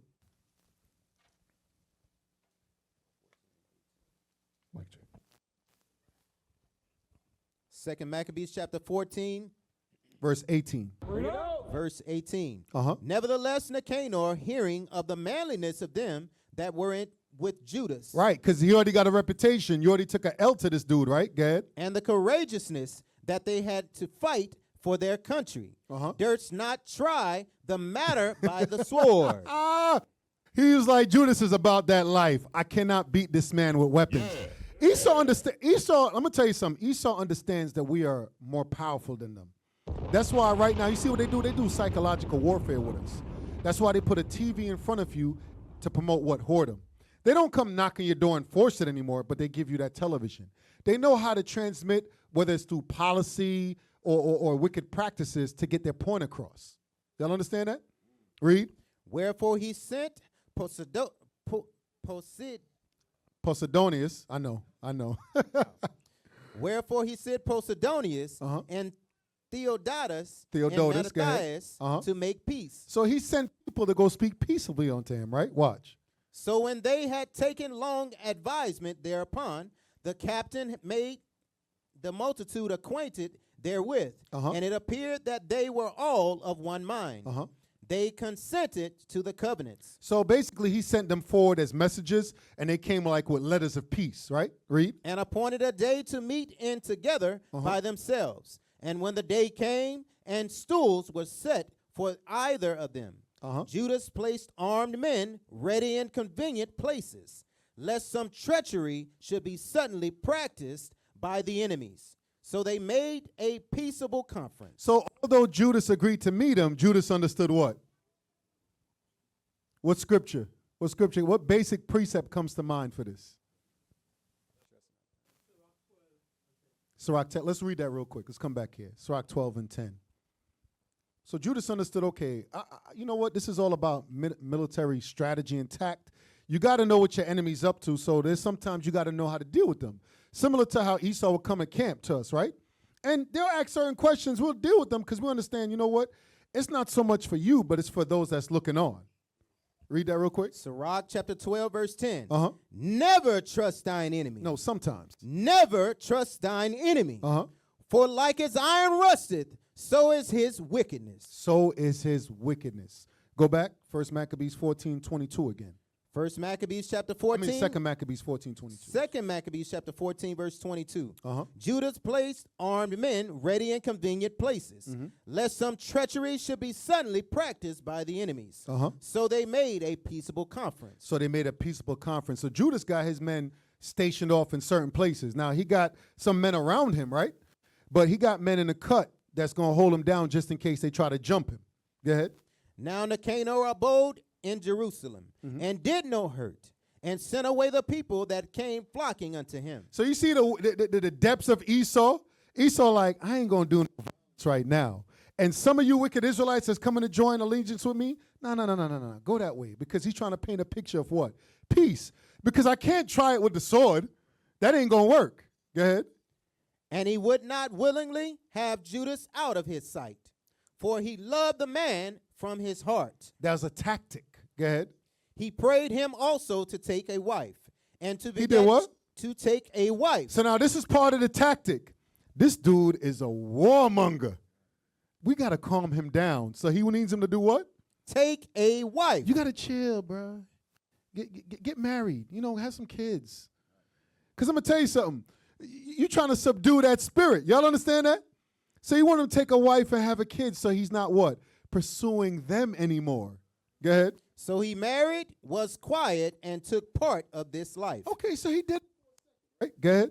And Alchemist, perceiving the love that was betwixt them, and considering the covenants that were made, came to Demetrius and told him that Nicanor was not well affected toward the state, for that he had ordained Judas, a traitor to his realm, to be the king's successor. Right. So he went back and lied to Nicanor, saying, I think Nicanor is trying to work with Judas to make sure he takes over your rulership, Demetrius.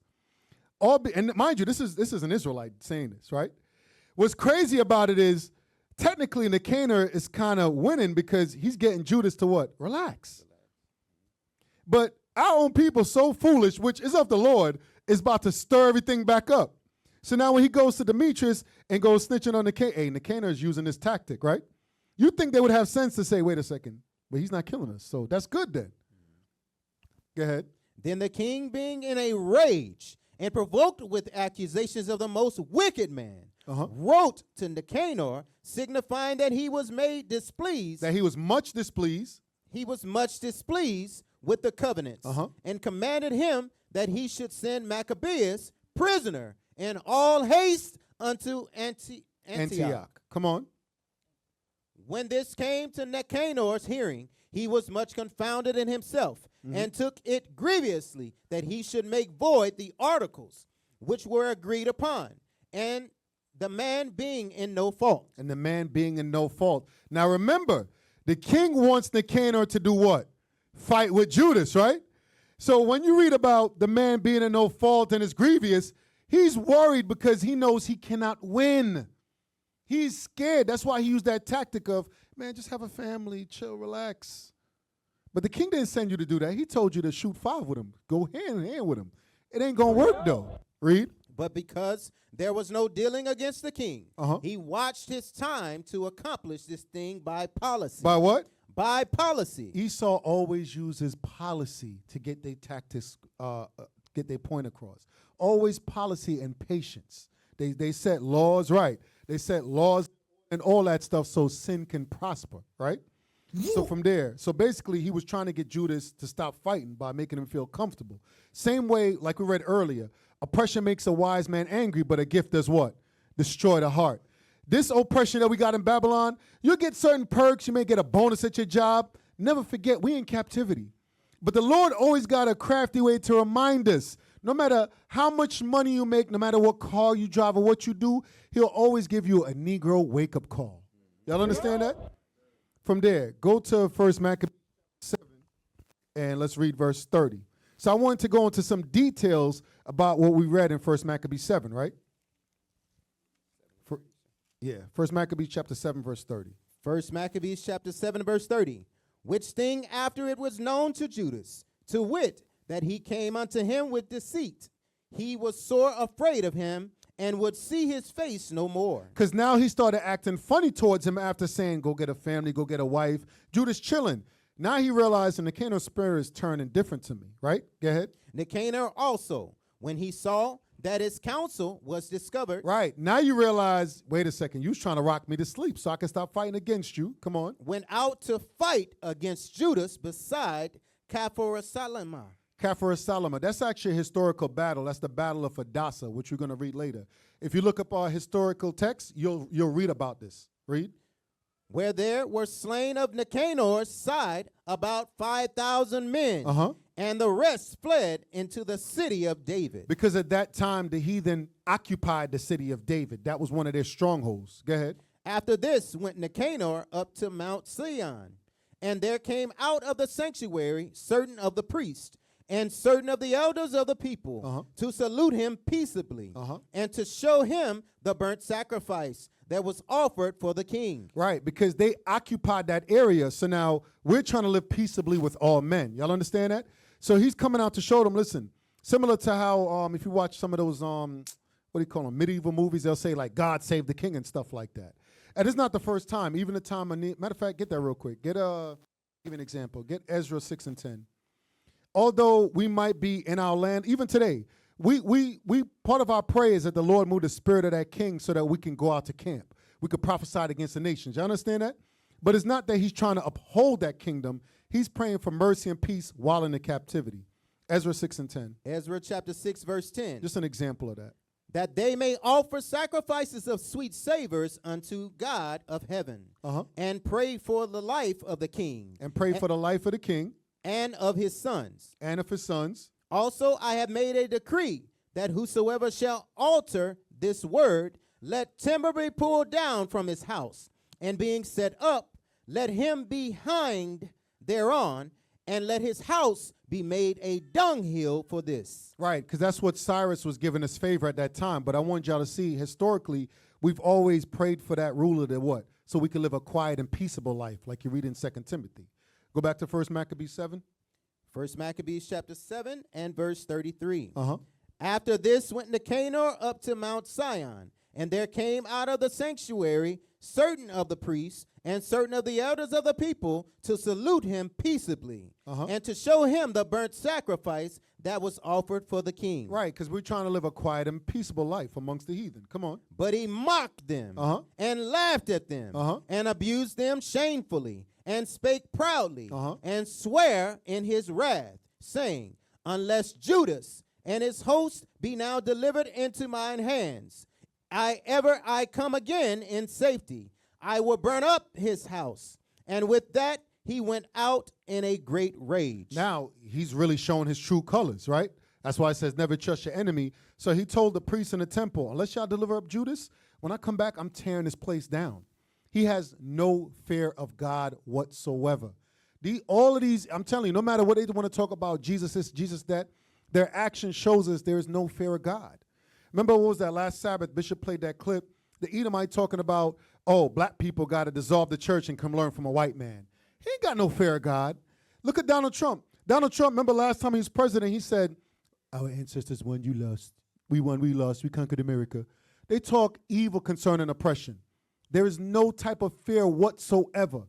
They'll speak all manner of blasphemy. No type of fear of what? Retribution from the Lord. Read that again. Verse 35. And swear in his wrath, saying, unless Judas and his host be now delivered into my hands, I come again in safety, I will burn up this house. And with that he went out in a great rage. So it says with that he went out in a great rage, right? Hold that. Go to 2 Maccabees 14. More details about what happened at that particular time. So he goes, talks crap towards the temple, right? Watch this. 2 Maccabees 14, you can start at verse 31. 2 Maccabees chapter 14, verse 31. But the other, knowing that he was notably prevented by Judas's policy, came into a great and holy temple and commanded the priests that were offering their usual sacrifices to deliver him the man. And when they swear that they could not tell where the man was whom he sought, That's talking about Judas. Go ahead. he stretched out his right hand toward the temple and made an oath in this manner. If ye will not deliver me Judas as a prisoner, I will lay this temple of God even with the ground, and I will break down the altar and erect a notable temple unto Bacchus. I'm my God above your God. Bruh. No fear of the Lord whatsoever. Go The ahead. hell is this? Verse 34. But these words he departed. After these words he departed. Then the priests lifted up their hands toward heaven and besought him that was ever a defender of their nation, saying in this manner, Thou, O Lord of all things, who have need of nothing, wast pleased that the temple of thine habitation should be among us. Therefore now, O holy Lord of all holiness, keep this house even undefiled. Ever undefiled. Come on. Ever undefiled, which lately was cleansed. It was cleansed in the 148th year. Go ahead. And stop every unrighteous mouth. And stop every unrighteous mouth. Come on. Now was there accused unto Nicanor one Razis. One who? Razis. So now we're getting some details. Because when you read 1 Maccabees 7, you don't read about Razis. So it ain't just that he came up and popped crap and pointed a finger. Now, some wicked Israelites accused him of who? Razis, one of the priests. Come on. One of the elders of Jerusalem. A lover of his countrymen. A lover of his countrymen. Come on. And a man of very good report. Who, for his kindness, was called a father of the Jews. Read.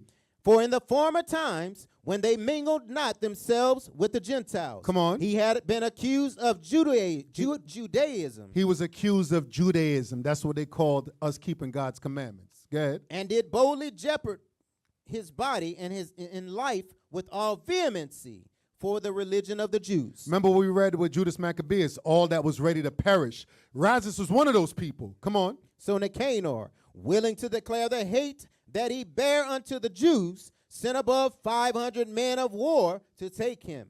For he thought by taking him to do the Jews much hurt. He thought, if I get rid of this man, the rest of them going to be shook. What? Esau has always done that historically. Always goes after what? The leaders of our people. The Malcolm X's, the Martin Luther Kings, the Denmark Vesses, you name it. The Marcus Garveys, right? All of our black men that rose up for their people, from the time of Moses till now, right? Esau always attacks them. That's your COINTELPRO and different things like that. What you think he's doing today? You think they're not plotting against the bishops and the deacons and the rest of us that's putting through this work? Best believe that if you look hard enough, you probably got to file every last one of us. Every last one of us. The moment you, I'm telling you, the moment you sign up and you say you're an Israelite, best believe Esau like, okay, so you're watching IUIC. Yeah, put that in his file. That's why he said you got to be Irish. Right. All of it's going to be the same way. Yeah. Go ahead. Yeah. Verse 41. Now when the multitude would have taken the tower and violently broken into the outer door and bade that fire should be brought to burn it, he being ready to be taken on every side, fell upon his sword. Right. So he was like, you know what? Just like when our ancestors came across, what they call it, the Middle Passage. Some of us jumped off that ship. Because we said, to hell with being a slave. Better off we die than we go serve this man. Read.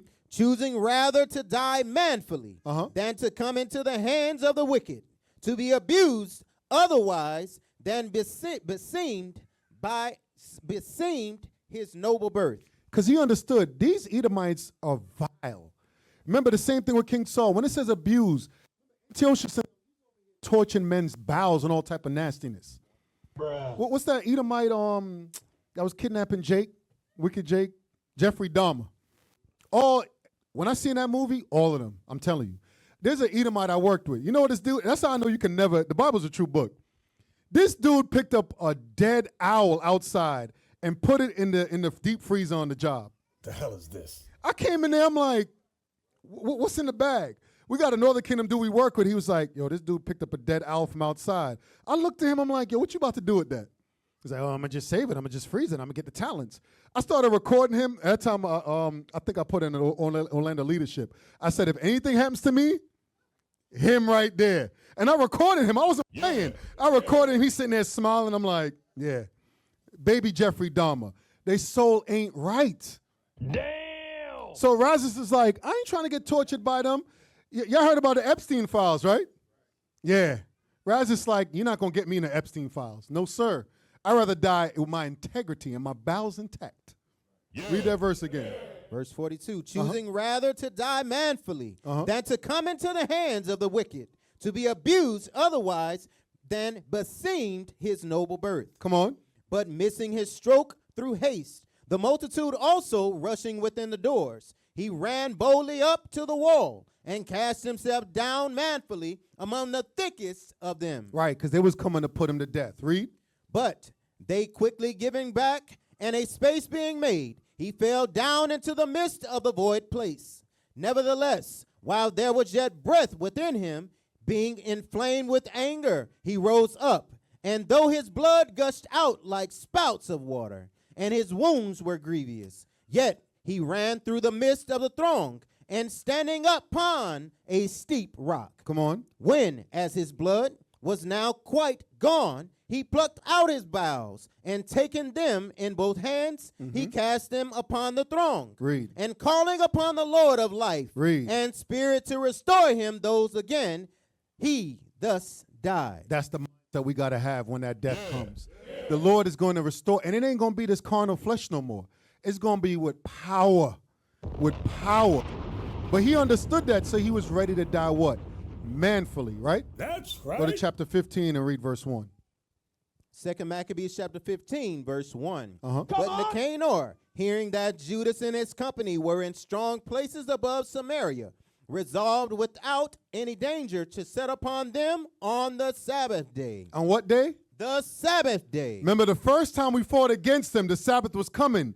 We won. He got to run away. We said we're going to keep the Sabbath, right?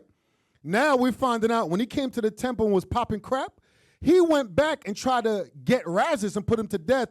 Razzus died manfully. That's why I said there's a lot of stuff that pops off in chapter 7 that 2 Maccabees 14 goes into detail about, right? So it ain't just that he talked crap to the temple. He literally went there to go kill one of our priests, one of our fathers, one of our leaders, right?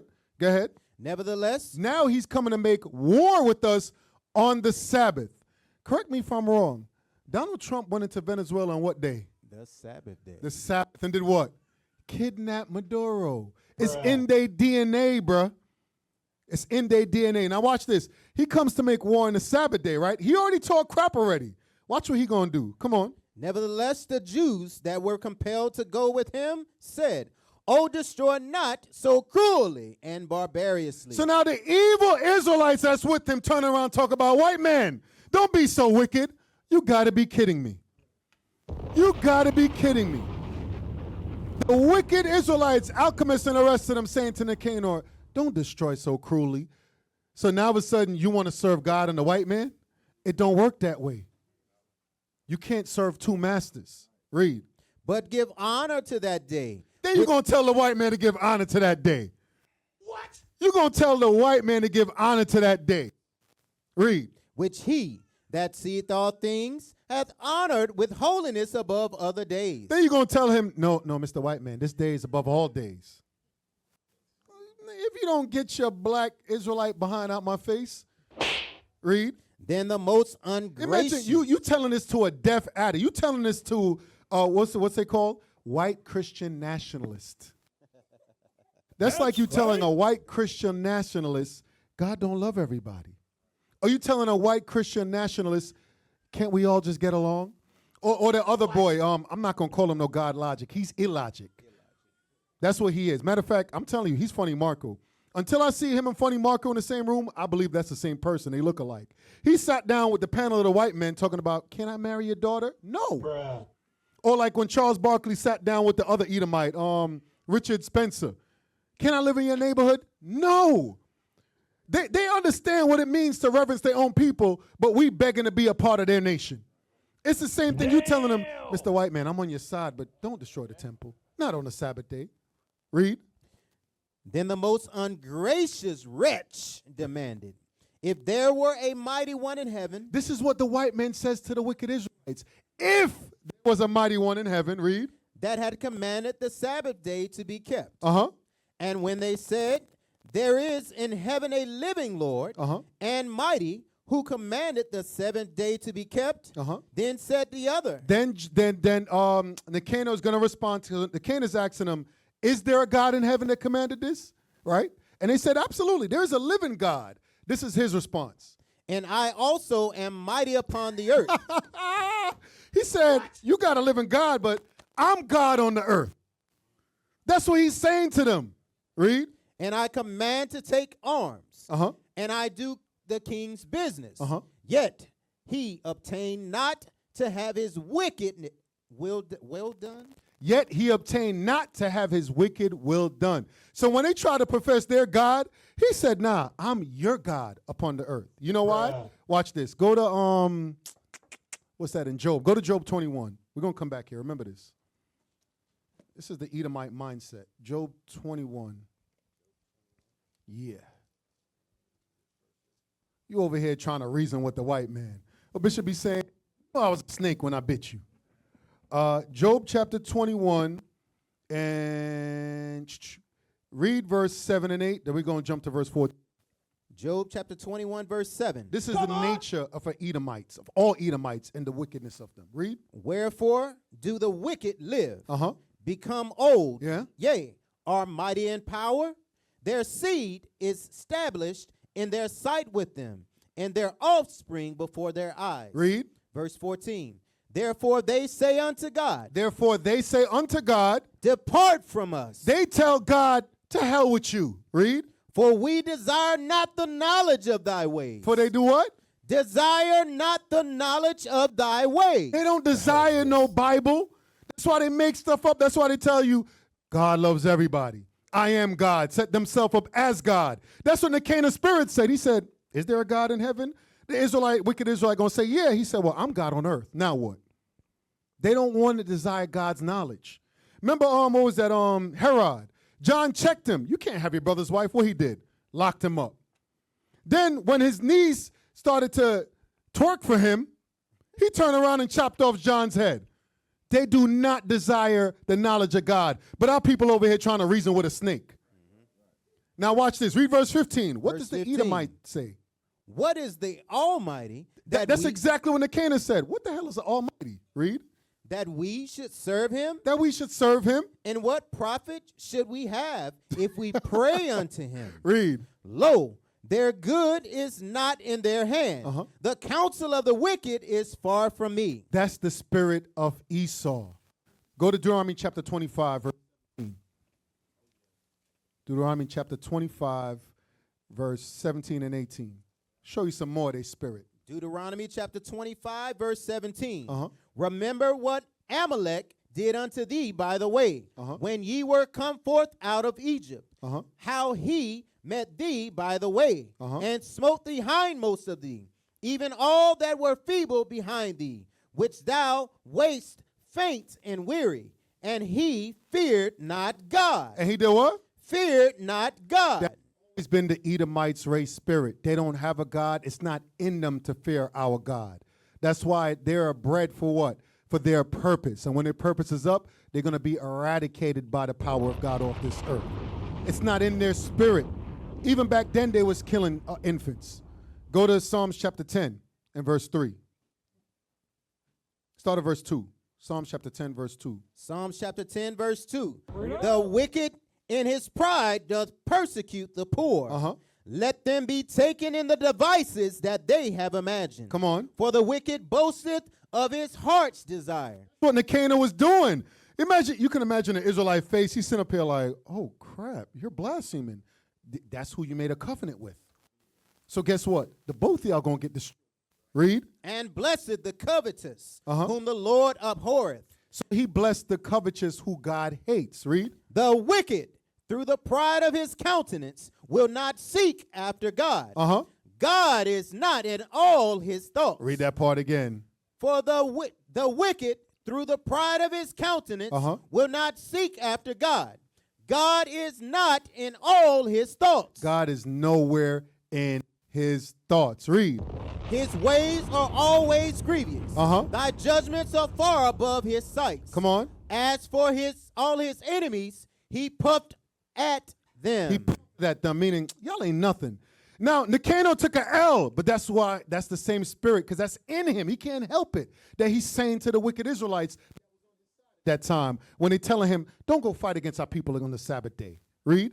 He hath said in his heart, I shall not be moved, for I shall never be in adversity. That's what's in his mind, right?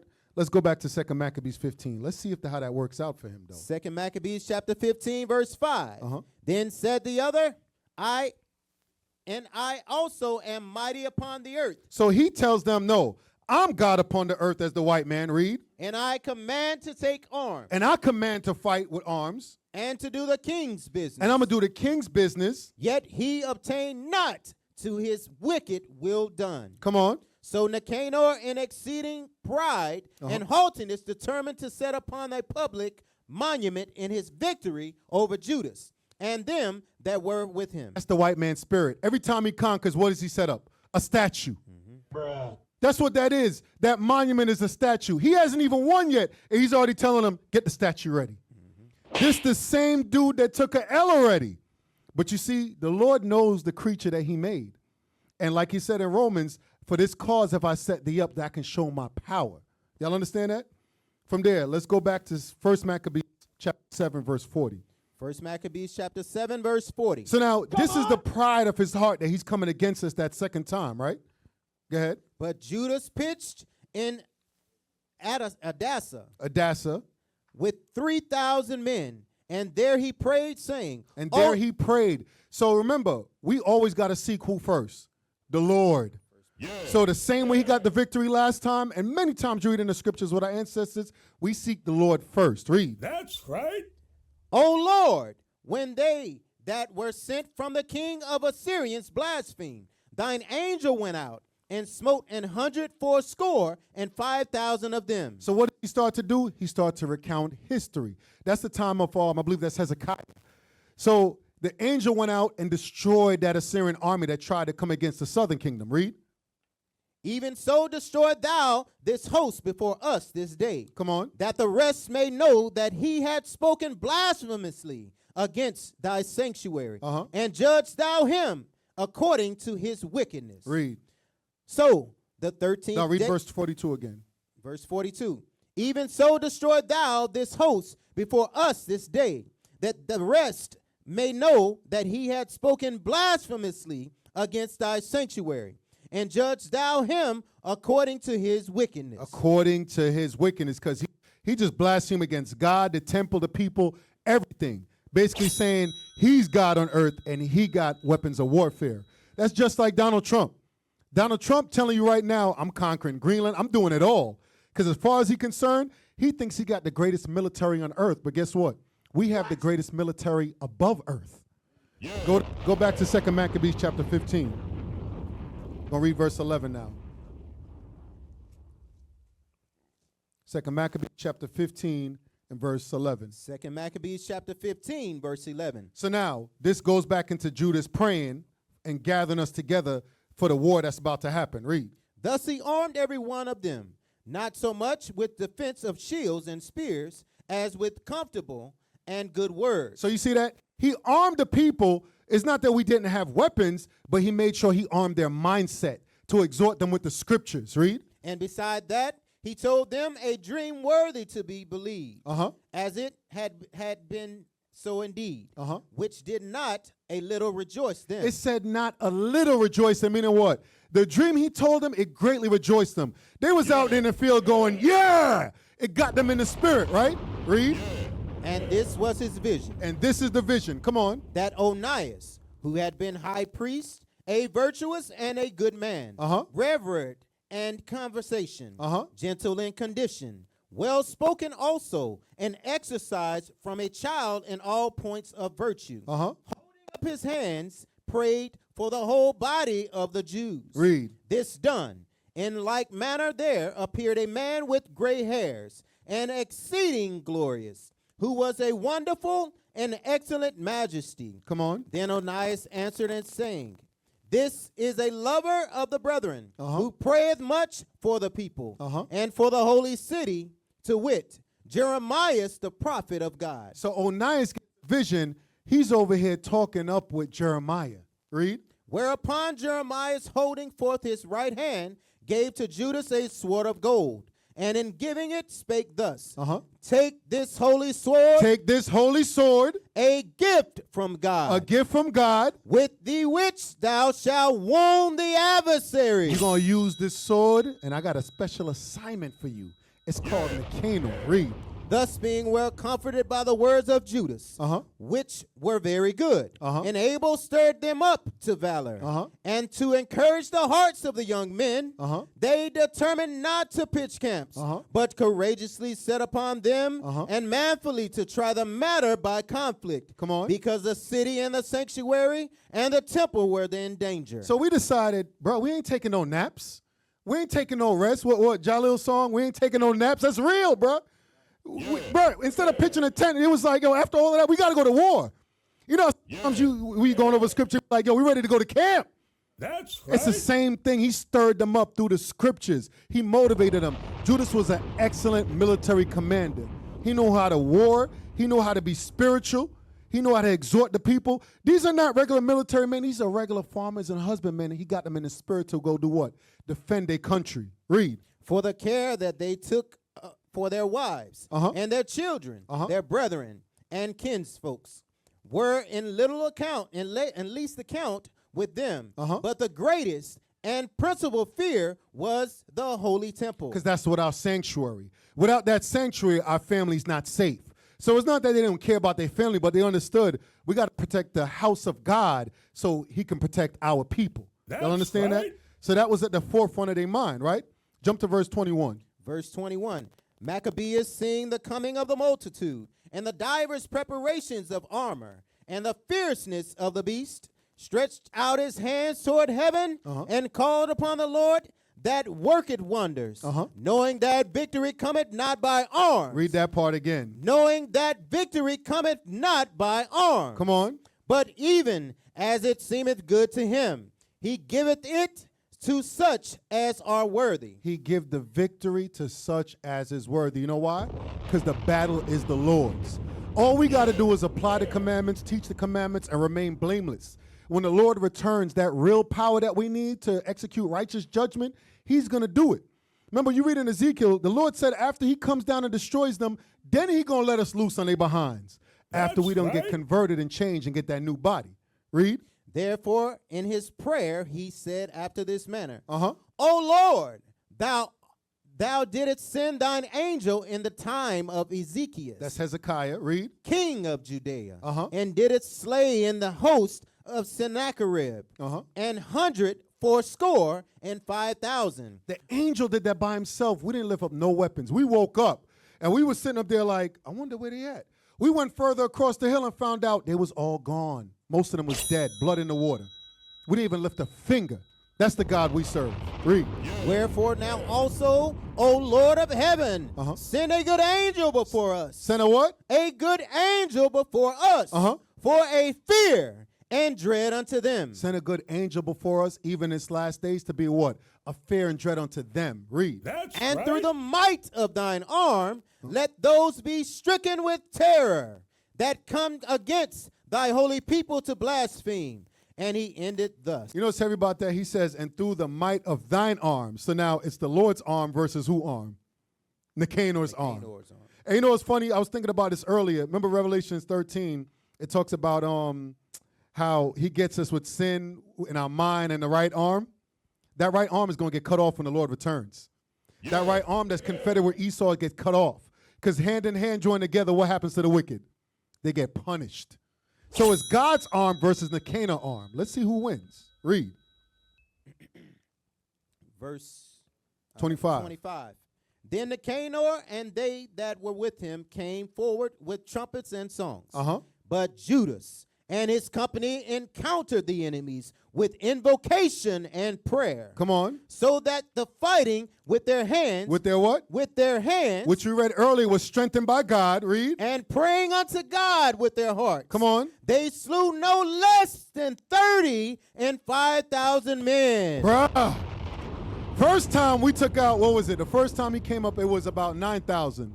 The next time it was about 20. Now we took out 35. That's right. 35. Read. For through the appearance of God. Through who? The appearance of God. They were greatly cheered. They were greatly cheered. Read. Now when the battle was done, returning again with joy, they knew that Nicanor lay dead in his harness. Come on. And they made great shout and a noise, praising the Almighty in their own language. So you see that we rejoiced at the destruction of our enemies. Read. And Judas, who was ever the chief defender of the citizen, both in body and in mind, and who continued in his love toward his countrymen all his life. All his what? All his life. He loved his people. He said he was a chief defender of the citizens, both in body, so physical warfare, and in mind, spiritual. It ain't just about being carnal and picking up weapons. Y'all understand that? And this is not the fight that we have now. At that time, that was the fight. But even with it being a physical fight, he still was a spiritual man and dealt with the scriptures with his people. Read. That's right. Commanded to strike off Nicanor's head and his hand with his shoulder. With the what? With his shoulder. You know what's heavy? I always laugh about that. Remember Levites? They get the shoulder as their portion. Because he could have just cut off that part. He cut the whole shoulder off. Read. And bring them to Jerusalem. So when he was there, and he called them of his nation together, and set the priests before the altar, he sent for them that were of his tower, and showed them vile Nicanor's head, and the hand of the blasphemer. So he held up their head, and they held up their hand and said, this the guy that was talking crap? Ain't this the guy that said, I'm God on earth? I got weapons for war. Read. which with brags he had stretched out against the holy temple of the Almighty. Come on. And when he had cut out the tongue of that ungodly Nicanor, he commanded that they should give it by pieces unto the fowls. He fed his tongue to the birds. Read. That's And right. hang up the reward of his madness before the temple. Then we put a trophy right there before the temple. You can imagine the mindset of all the Greeks, the white men at that time. They seeing the Nicanor's head in front of the temple, his tongue in pieces, and they go to sacrifice the shoulder. Yeah. They looking around like, yeah, we ain't messing with these black people no more. But that's what it's going to have to take, real power to get these people off our back. That's why in the meantime, what we have is what? We got to apply God's commandments. Read. So every man prays toward the heaven, the glorious Lord, saying, Blessed be thee that hath kept his own place undefiled. Read that verse again. So every man prays toward the heaven, the glorious Lord, saying. So every last one of us, when God's righteous judgment came, we prayed unto heaven and we thanked the That's Lord. right. Read. Blessed be he that hath kept his own place undefiled. Blessed be every last one of us that keeps our own place undefiled. Read. He hanged also Nicanor's head upon the tower. Come on. An evident and magnificent and manifest sign unto all of the help of the Lord. Read. And they ordained all with the common decree in no case to let that day pass without solemnity. Come on. But to celebrate the 13th. But to do what? To celebrate. But to what? To celebrate. To celebrate. So this ain't a day to be, oh, you know, I had a hard day at work. I'm tired. No, hell nah. But let me tell you something. This was one of the most happy days of my life. I could have got cursed out. I got cut off in traffic, all kind of stuff. I just smiled and, go ahead, Mr. White Man, because I'm going to prophesy against your wicked behind. Go That's right on. right. Enjoy. Please, live it up. Because when that black God come back, it's done, bruh. It's done. That's what I said. And I'm dead set. I want to be close by just to watch the face. Just to see fear come upon them. It's over for you. That's it. Read. But to celebrate the 13th day of the 12th month, which in the Syrian tongue is called Adar. Which is the 12th month. Come on. The day before Mordecai's day. The day before Mordecai's day, because today is what? Destruction of Nicanor. Now here's what's interesting. What day did he come and fight against us? What day was this? The Sabbath day. What day is it right now? The Sabbath day. There you go. All praise to the Lord. Read verse 37. Verse 37. Thus went it with Nicanor, and from that time forth the Hebrews had the city in their power. And here will I make an end. And here we're going to make an end. Shalom, y'all. Most High Christ bless. Happy destruction of Nicanor. Across the earth, the prophets move. From city streets to distant lands, the message is the same. Israel must rise. Through every quest, every journey, the truth spreads. No border can contain it. No distance can silence it. Our nation lives in every moment. In joy, we celebrate marriages. In sorrow, we honor our dead. On the Sabbath, we gather as one. Families rejoicing together, bound by the commandments of God. Yet are we tried. From the stones in Kenya to the hatred in Montana, we endure as a soldier of the Lord. And still, the mission expands. On the airwaves, on the screens, in every nation under heaven, Israel's voice is heard. We build our communities. We raise our children in royalty. We restore what was broken. We clean what was defiled. We show the world who we are.